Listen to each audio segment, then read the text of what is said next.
When I was trying to tell these guys that you got to be in the system to realize the sentence you get when certain stuff just don't weigh up. It's a mandatory 1 year sentence when you just get $5 worth of stuff. Fetty Wap walked out the feds January 8th, 2026, after serving only 3 years on a 6-year drug trafficking sentence. Rumors immediately spread that he snitched to get released early. Now new footage reveals his ops taking him out. Could it be for cooperating? Was this retaliation? I've got the full story of how it went down. Let's get into it.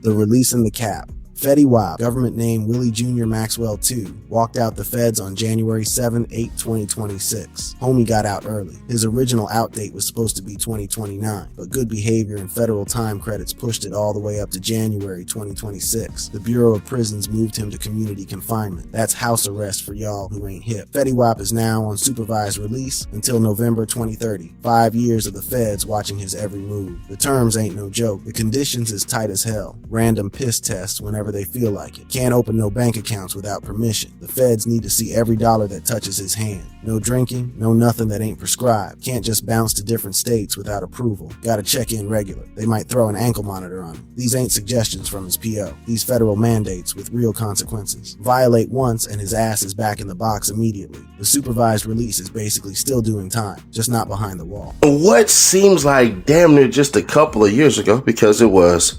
holy smokes, we seen 4 letters pop up. This one, home. That's from his official page. Then he goes on to write this. I want to thank my family, friends, and fans for the love, prayers, and continued support. It truly means everything to me. Right now, the homie posted home on his IG story, then dropped a statement. My focus is on giving back through my community initiatives and foundation, supporting at-risk young children by expanding access to education, early tech skills, and vision care for young kids and students so they can show up as their best selves. I'm committed to moving forward with purpose and making a meaningful impact where it matters most. Video clips hit the internet January 8th afternoon showing Fetty getting welcomed back to the block. Mad people showed up, family, day ones, supporters all pulled up in Jersey. The most viral clip showed a whole mob giving him a standing ovation, everybody going crazy, clapping, folks screaming 1738 like it was 2015 again. These was celebration videos, real ones showing love to somebody who'd been gone for a minute. The footage was clear. No smoke, no beef, just people happy their mans made it home.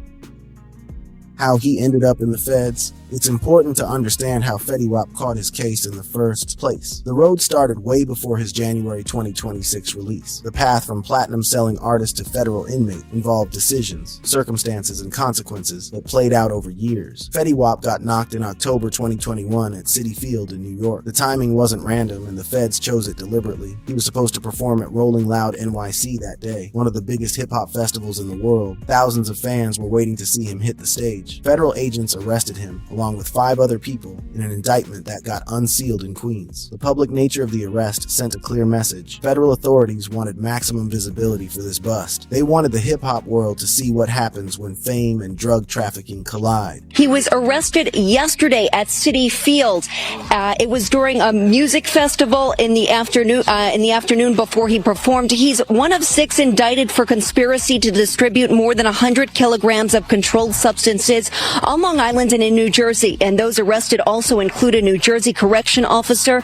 Officials say Fetty Wap and others involved transported, distributed deadly and addictive drugs, including heroin and fentanyl on Long Island, deliberately contributing to the opioid epidemic. Prosecutors said he was part of a bi-coastal drug operation that moved work from California to New Jersey and Long Island. The operation ran from June 2019 to June 2020. The organization allegedly pushed over 100 kilograms of cocaine, heroin, fentanyl, and crack. That's major weight. The multi-million-dollar drug distribution used Suffolk County as their home base. We're told the defendants would get drugs on the West Coast and use the U.S. Postal Service and drivers with hidden compartments to transport the drugs across the country to Suffolk County, where they were stored. Fetty Wap's role, according to officials, a kilogram-level redistributor for the trafficking organization. The federal investigation went on for months. This wasn't no traffic stop gone wrong. This wasn't a surprise raid. Fetty Wap didn't get picked up by the police. He got picked up by the the feds. And when the feds show up, that means the case been done for a minute. And that wasn't no traffic stop, wasn't no random raid. That was a long play. They had the phones tapped, they had people talking, they had routes mapped, they had numbers counted. As part of the investigation, the feds recovered about $1.5 million in cash, coke, dope, fentanyl pills, straps, and ammunition. The operation was moving serious weight. This wasn't small-time corner boy activity. This was organized distribution running across state lines. At first, Fetty Wap posted bail. He got out pending trial, but his freedom didn't last long. In August 2022, they yanked his bail. The reason? He allegedly threatened to murk somebody during a FaceTime call, violating his release conditions. The details were damaging as hell. Reports said he flashed a gun during the call. He called someone a rat. The implication was obvious. He was threatening somebody he thought had cooperated with the feds. Federal judges don't play that while defendants are out on bail. Threatening witnesses or potential cooperators is one of the quickest ways to lose your freedom. It shows you're a danger to the community and that you don't respect the judicial process. He copped out in August 2022 to 1 count of conspiracy to distribute and possess controlled substances, specifically at least 500 grams of blow. The charge carried a mandatory minimum of 5 years. The guilty plea was strategic. But the judges stop playing, the deals get ugly, and time starts stacking. And Fetty Wap knew what time it was. Before the jury ever heard shit, he pled guilty. That ain't a flex, that's straight up calculation.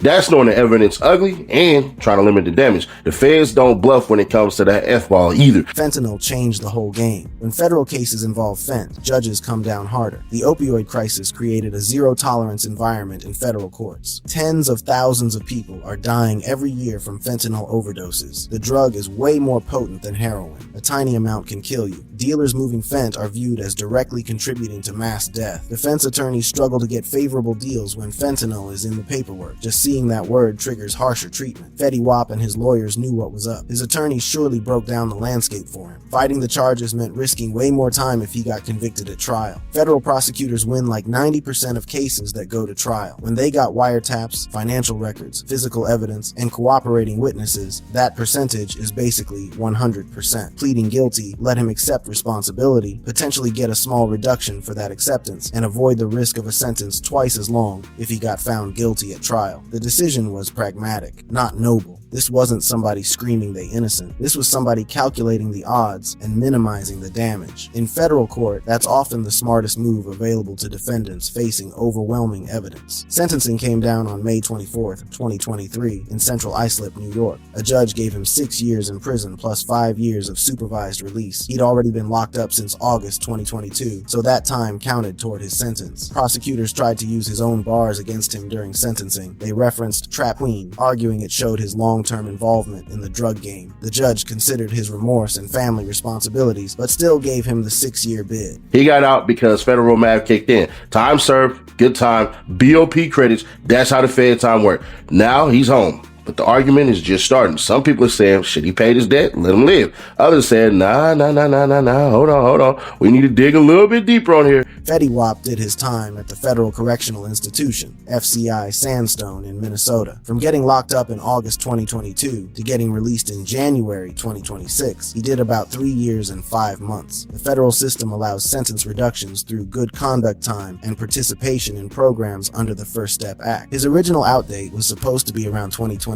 Good time credits moved it to December 2026. More credits and program participation pushed it all the way up to January 2026. He earned enough time reductions to qualify for transfer to community confinement 11 months before the December 2026 date. The Bureau of Prisons didn't publicly detail his specific credits, but the system works on a formula. Federal inmates can earn up to 54 days per year for good conduct under 18 USC, paragraph 3624. Additional earned time credits come from completing educational programs, vocational training, or other approved activities. These credits stack up and reduce the overall sentence. His lawyer made it clear back in 2022 that Fetty Wap wasn't cooperating with the feds. He's not cooperating with the feds, the attorney stated. The guilty plea was standalone. No testimony against his co-defendants. No paperwork filed for substantial assistance. Fetty Wap is now on house arrest in New Jersey, overseen by the Bureau of Prisons Philadelphia Residential Reentry Management Office. His full release from confinement is projected for November 8, 2026. Until then, he's still under tight supervision with conditions including random drug testing, having to report all his money moves, and restrictions on where he can go and what he can do.